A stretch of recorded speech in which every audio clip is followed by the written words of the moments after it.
আসসালামু আলাইকুম রহমতুল্লাহ। প্রিয় ভিউয়ার্স, প্রিয় শিক্ষার্থী বন্ধুরা, আশা করি সবাই ভালো আছো তোমরা। আমরা যথারীতি আমাদের 2026 এবং 27 সালে যারা এসএসসি পরীক্ষা দিবে তোমাদের জন্য এবং নবম দশম শ্রেণীতে যারা রয়েছে তোমাদের জন্য তথ্য যোগাযোগ প্রযুক্তির যে নৈর্ভিত্তিক প্রশ্নগুলো রয়েছে, বিভিন্ন বোর্ডের যে প্রশ্নগুলো এসেছে এগুলো বাছাই করে আমরা উত্তরমালা তৈরি করেছি এবং সাথে সাথে সমাধান করে দিচ্ছি। তো এভাবে তোমরা ভিডিওগুলো কন্টিনিউ করো, আশা করি তোমরা কিছু শিখতে পারবে এবং তোমাদের পরীক্ষার জন্য এটা খুব সহজ হয়ে যাবে। তো আমরা আজকে 36 থেকে 55 নাম্বার পর্যন্ত সিরিয়ালি আজকে প্রশ্নগুলো পড়ে তোমাদেরকে শোনাবো উত্তর সহ। একটু মনোযোগ সহকারে দেখলে তোমাদের জন্য এটা উপকৃত হবা আশা রাখছি। তো প্রথম প্রশ্নটা হচ্ছে, স্প্রেডশিট সফটওয়্যার তালিকাবদ্ধভাবে ব্যবহৃত হয়। স্প্রেডশিট সফটওয়্যার তালিকাবদ্ধভাবে ব্যবহৃত হয় ডাটা বিন্যাসে, ডাটা বিশ্লেষণে, ডাটা সংরক্ষণে। এটা তিনটা হচ্ছে সঠিক উত্তর। একটু খেয়াল করে দেখবা, এগুলা সহজ, পারবে তোমরা।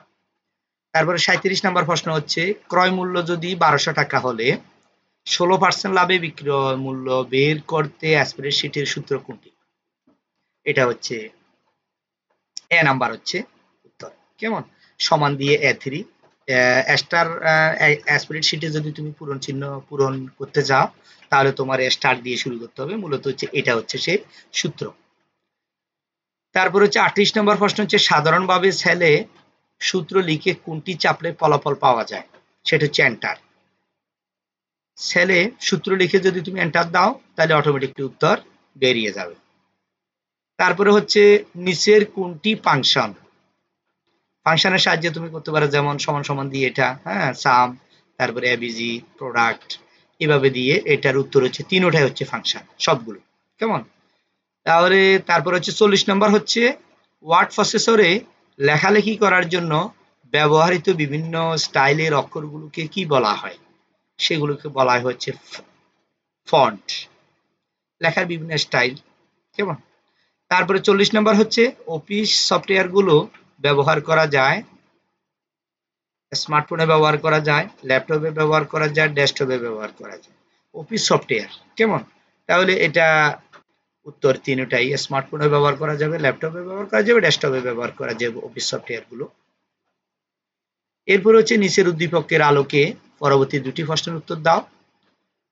মুগ্ধ স্কেল দিয়ে একটি ঘনকের দৈর্ঘ্য, প্রস্থ, উচ্চতা পরিমাপ করলো, অথবা সে কম্পিউটারে একটি বিশেষ সফটওয়্যারের সাহায্যে ঘনকের আয়তন নির্ণয় করলো।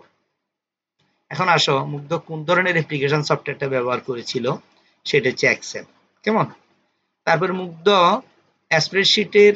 শিটে আয়তন বের করে কিসের মাধ্যমে? দেখো, সূত্র দিয়ে, সরাসরি, ফাংশন ব্যবহার করে। তাহলে উত্তর হচ্ছে সূত্র দিয়ে, 3 হচ্ছে ফাংশন ব্যবহার করে, সরাসরি করতে পারবে না। কেমন? তারপর হচ্ছে A9 সেলকে B3 সেল দিয়ে যদি ভাগ করা হয়, করার জন্য ফলাফল সেলে কোন সূত্রটি লিখবে? A9 থেকে যদি B9 দিয়ে যদি ভাগ করা হয় তাহলে সূত্রটি লিখতে হবে এভাবে করে, সমান দিয়ে শুরু করতে হবে A9/B3। কেমন? এটা এ হচ্ছে সঠিক উত্তর।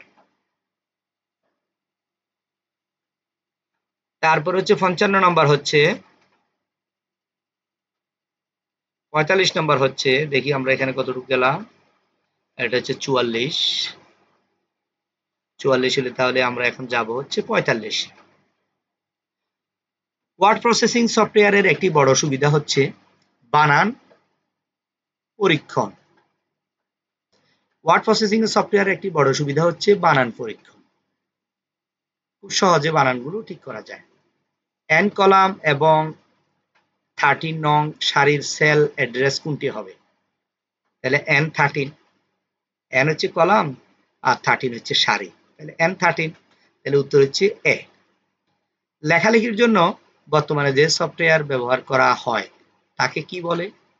Word processor. ওয়ার্ড প্রসেসরের সাহায্যে মূলত আমরা লেখালেখিগুলো করে থাকি।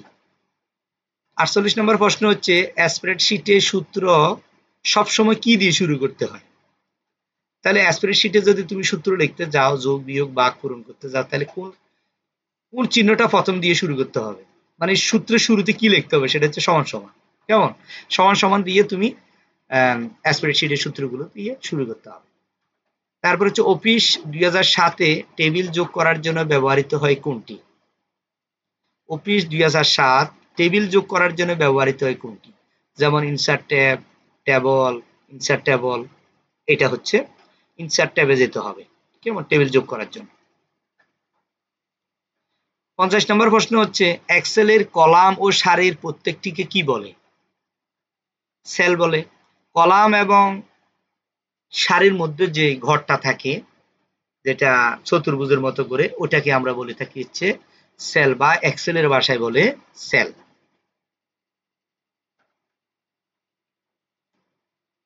নিচের উদ্দীপকের আলোকে পরবর্তী দুটি প্রশ্নের উত্তর দাও।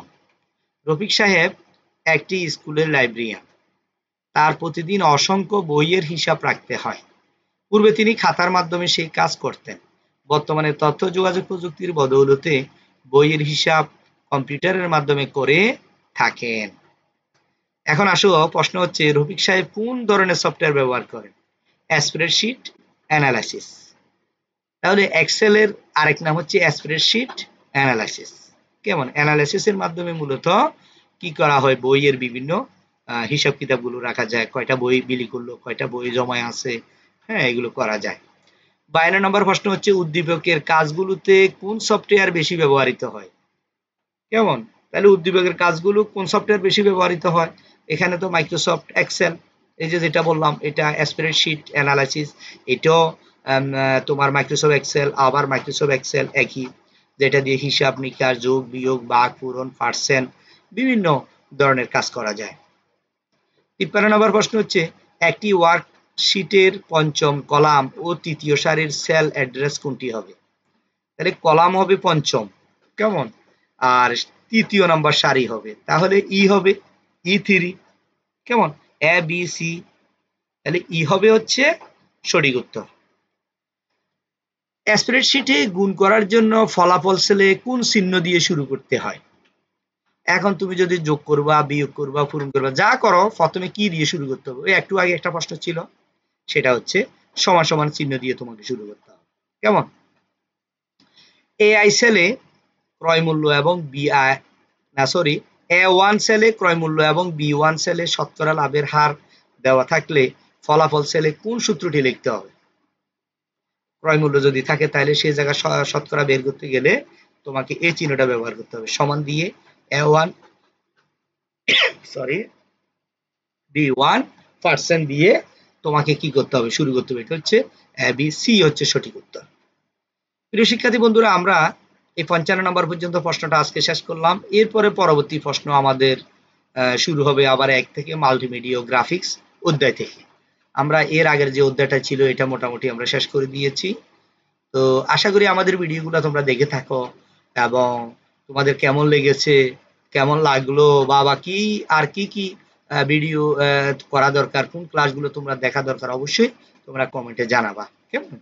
আর পাশাপাশি যারা নতুন এসেছো অবশ্যই আমাদের পেজ থাকলে পেজে আমাদের ফলো দিয়ে থাকবা, এবং যারা ইউটিউবে দেখবা, চ্যানেলে দেখবা, তারা চ্যানেলটি সাবস্ক্রাইব করে রাখবা। ধন্যবাদ সবাইকে, সবাই ভালো থাকবে। আসসালামু আলাইকুম।